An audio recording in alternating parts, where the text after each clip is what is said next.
All right, good morning, everybody. This video, I'm going to talk about the loneliness epidemic of men. Again, I had a previous video where I was just that video didn't have any structure in me trying to talk about the loneliness of men.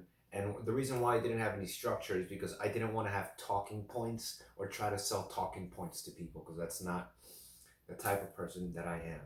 I understand there's so many different types of men out there that are lonely. You have poor dudes who are lonely, homeless dudes who are lonely. You even have people who are incredibly successful, rich, have lots of friends around them with girl and have all the girls that you could possibly ever dream of, and they're still lonely.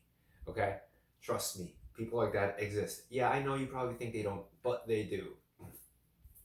Just like you think that a whole entire utopia of a perfect life with everybody cheering you on and the best girlfriend having loving you and all that lifestyle doesn't exist. Okay, just just giving you the heads up before you spend 10 or 20 years searching for something you're never gonna find. Anyways, with that being said, in my previous video I was just trying to open up a discussion, very unstructured, and I got some views, I got some comments, and some gentleman called me. I think he said that I was insensitive, and that and I wasn't I was disregarding of other people or something like that, but very insensitive. And well, my response to that is that I don't. It's not that I choose to be insensitive. I mean, I could be insensitive. I could also be empathetic, and I understand that dudes are out there and they're lonely, and I know how that feels because I am that person. I'm lonely.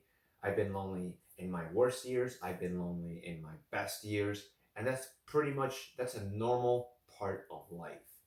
Now, how I got around that is just that I basically just accepted it. This is what it is. This is the path that I chose, and I chose this path in a way like, hey, I don't really don't want to have like a girlfriend or pursue that or pursue having a family. So this is what I get. I get loneliness, and I get all this free extra time and opportunity to improve myself and make myself better. That's what I'm trying to say. I chose this. Now, some of you may feel like, hey, I didn't want this. I want a family.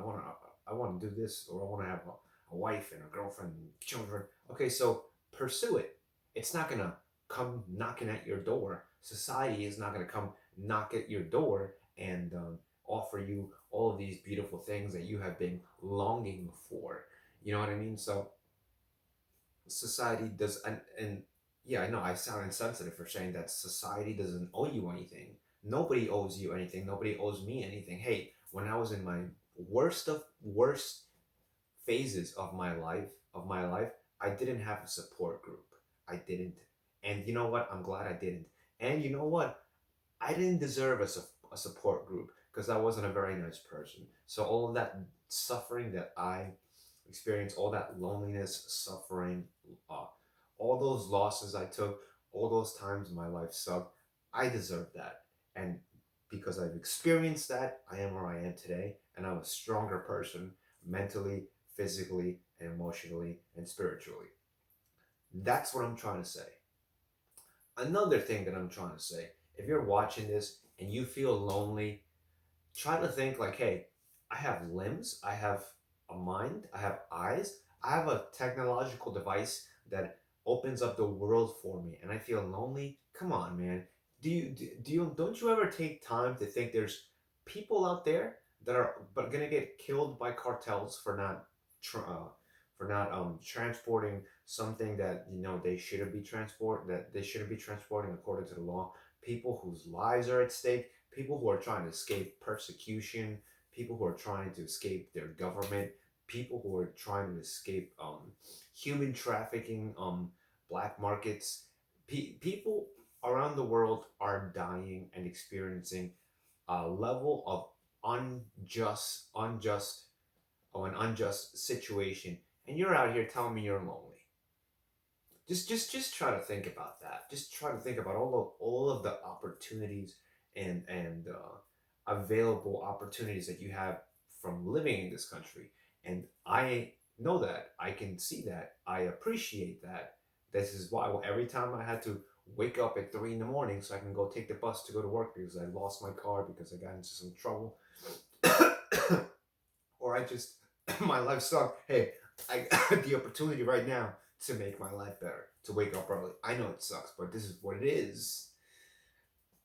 Um, that's the point I'm trying to also make. Be grateful of all the little things you have. I know that, yeah, you call them little things, but you know what? They're not little things to somebody else that lives in Iran or Iraq or El Salvador that's about to get mutilated. Okay, they are big things. You have four walls and a roof. You have one friend. You have no friends. You have yourself. You have your parents around you. You have something. I know you have something.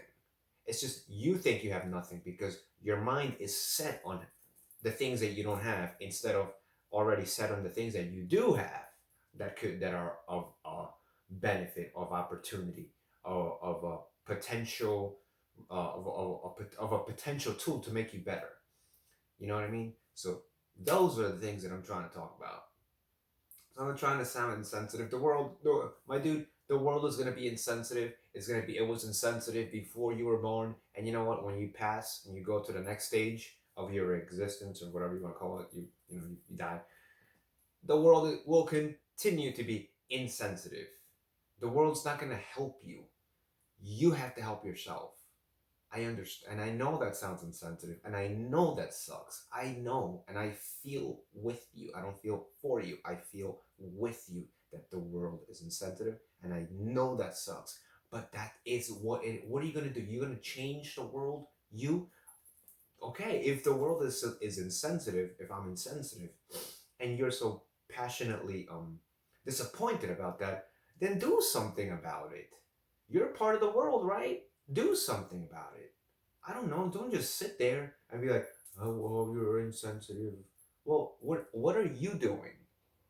What are you doing? Are you just waiting? What are you waiting for? Another thing that I was also trying to like point out, when most dudes who are lonely, are you looking for some kind of connection or something? You're looking for a partner to connect with or a potential person to connect with. How did you ever initiate the time to think about, hey, maybe I should connect with myself and figure out who I am as an individual first? That's your duty. That is your personal and spiritual task to take on. It's not your neighbors. It's not society's. They're not going to help you figure out who you are, or who you are, and who I am in society, where I fit. No, you're going to determine that. And if you're going to give that powerful, powerful, powerful revelation of who you are, that key that unlocks to who you truly are as a physical and spiritual being, that key that unlocks your true potential, your true identity, you're going to give that to somebody else. You're going to place yourself in a lot of danger, and you're gonna be in trouble. And then you know who you're gonna blame? You're gonna blame the person who you gave that opportunity to, who you gave that power to, and you're gonna be the victim. But anyways, I don't know anything. You know why? Because I'm a dummy. I'm just a loser. It's not like I know something. I don't know anything. But I'll tell you what I know. I know myself, and I know what I want. That I can tell you. Anyways, if you feel that I'm insensitive or a horrible person or I'm such a bad individual, and if you think that I look anorexic, I'm depressed, you are more than welcome to leave it all in the comments section. You don't have to agree with me. You don't have to like me. It's totally okay because I'm still gonna wish the best for you. That's who I am. Okay? But anyways, see you guys later. Have a great day.